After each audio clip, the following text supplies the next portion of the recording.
All that sawdust that your collector picks up, that's great for making the shop look better, but it's only cosmetic. These wood shavings aren't going to get in your lungs. It's the fine dust that comes out of those shavings. And there's no single stage collector on the market that will get all of that fine dust. You still have to wear a dust mask. So what's the point of installing a few $100s worth of ducts and equipment just to save yourself having to use a broom? I want something that will keep my air sparkling clean and my lungs cancer-free. So I'm going to get a hold of the father of dust collection himself, Bill Pentz. He's the guy who dedicated his life and considerable expertise to the study of woodshop dust collection. Actually, I've been corresponding with him for a few months. Just sounds better to say I did it while you were watching that segment. Anyway, his take is a little controversial, at least to some people, because he says that there really isn't a dust collection system on the market that will handle the fine dust to an appropriate degree, even the expensive cyclones. He bases that on years of study and in-depth testing on everything from air quality to static pressure to all sorts of stuff I don't even try to understand. The bottom line is he's come up with his own design that he says works, and you can build it yourself. Now, the size that we made was 18 inches in diameter, and I didn't just pull that out of the air. I mean, we're not just making this stuff up as we go along. No, that was based on the testing that Bill Pentz conducted. He found that a cyclone must be properly sized to fit your motor and impeller if it's going to work efficiently.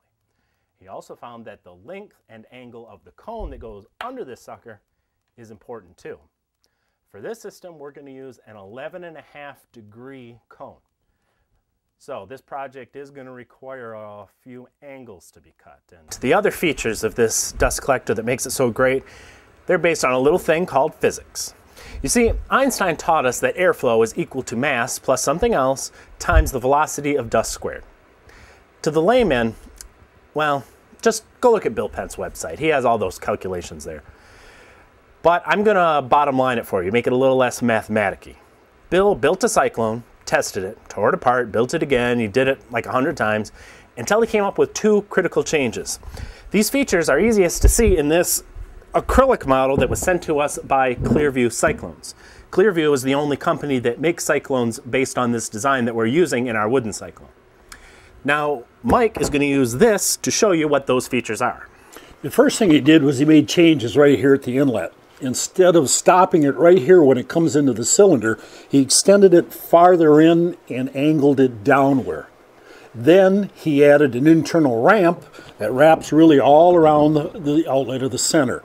Together, these two unique features force that fine dust downward, increases the blower's efficiency, and dramatically extends the filter life.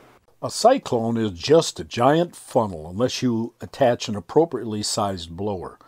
Too small, and the cyclone itself will rob all of the suction power. Too big, and it will suck the chips out before the cyclone can do its work. Bill determined that fine dust collection requires a blower generating 1,000 cubic feet per minute of airflow. If you spend some time reading through the carefully researched data on his website, you'll come to the conclusion that moving 1,000 cubic feet per minute is no easy task. While there's more than one way to do it, the most practical and safest way is with a well-made 15-inch impeller. Of course, you can't spin an impeller that large with a small motor. You just burn it up. Bill recommends 5 horsepower. Many dust collectors feature 1 to 2 horsepower motors with an 8 to 10-inch impeller. Despite inflated claims of up to 1,700 cubic feet per minute, once you actually hook them up to your machines, you'll find the actual airflow to be less than half of that. I'm going to bottom line it for you. If you want anything more than just a chip collector, you're going to need to spend some money.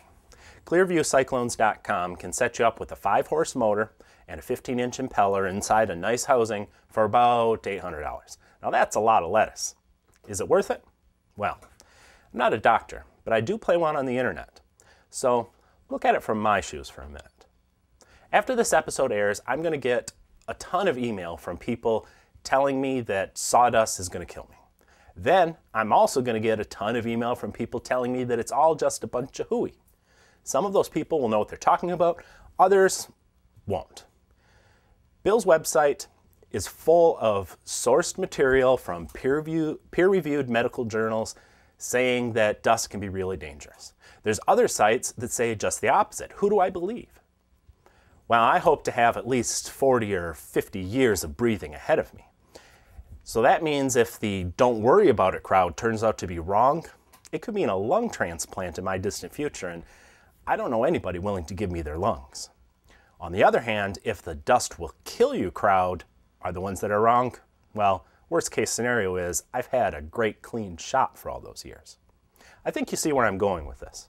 The point is, do the research, talk to your doctor, visit Bill's website, and read all that data.